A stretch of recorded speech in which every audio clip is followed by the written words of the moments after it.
నమస్తే, నేను మీ వాస లక్ష్మణ. నేతన్నల కార్మిక క్షేత్రమైన సిరిసిల్లలో నేత పరిశ్రమ దుస్థితిని చూస్తుంటే మనకి ఎట్లా కనిపిస్తుందంటే,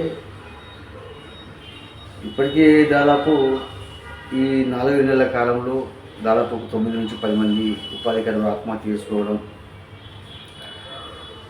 ఈ ప్రతిరోజు ఈ పవర్ లూమ్స్ మరమగ్గాలను స్క్రాప్ కింద తరలిస్తున్నారు. అంటే తూకానికి అమ్మేస్తున్నారు. దాని మీద వార్తా కథనాలు ప్రతిరోజు ఖచ్చితంగా వస్తున్నాయి. అంటే ఇవన్నీ చూసిన తర్వాత ఏమనిపిస్తుంది అంటే, భవిష్యత్తులో సిరిసిల్లలో సాంఖ్యాల పని నడుస్తుండే ఇక్కడ పద్మశాలీలు నేత కార్మికులు ఈ పని చేస్తురు అని చెప్పుకునేందుకు సిరిసిల్లలో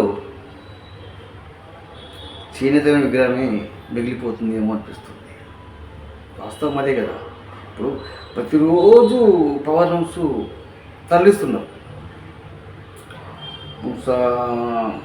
ఈ రాజకీయ కక్ష కట్టింది, ఈ పార్టీల మధ్య వైరాలు, వారి రాజకీయ వైరాలు, ఇప్పుడు వచ్చిన కాంగ్రెస్ ప్రభుత్వం కక్ష కట్టడం, గత ప్రభుత్వ లోపం, ఇట్లా అనేకం ఉన్నాయి.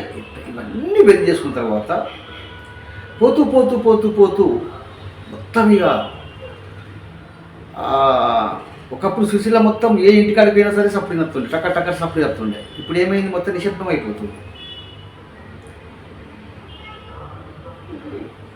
మొత్తం ఈ పవర్ లూమ్స్ మరమగ్గాలు తరలించి మొత్తం సిరిసిల్ల నేత కార్మిక క్షేత్రం కాదు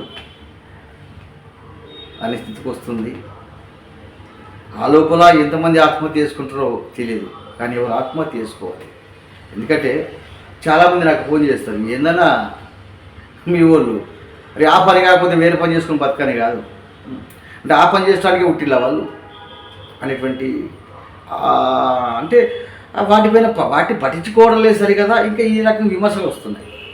కాబట్టి ఎవరు ఆత్మహత్య చేసుకోవద్దు. కాకపోతే నేను మాత్రం స్పష్టంగా చెప్తున్నానండి, ఖచ్చితంగా భవిష్యత్తులో ఈ నేత పరిశ్రమ ఇదే విధంగా సంక్షేమంలో ఉంటే, ఇదే విధంగా రోజు మరమగాలు తరలిస్తూ పోతుంటే, సిరిసిల్ల కాడ ఇవో నేత కార్మికులు ఈ పని చేస్తురు అని అక్కడ ఉన్న మగ్గాన్ని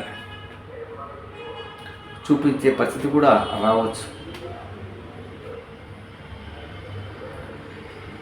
నేత నేసిన కద్దరు రాజ్యం వెళుతుంటే ఆ కద్దరు నేసిన నేతన్న కనుమరుగవుతున్నాడు, కాటికెళ్ళిపోతున్నాడు. దీనికి కారణం ఏంటో తెలుసా? పుట్టుకతో నేతలం, పూట గడవని బుద్ధిజీవులం, నేతకు నొచ్చుకున్న భాగ్యులం, హక్కులు రాని దౌర్భాగ్యులం, రాజ్యాధికారంలో వాటా లేకపోవడం వల్ల ఇదంతా కూడా అన్యాయం జరుగుతూనే ఉన్నది. జాగో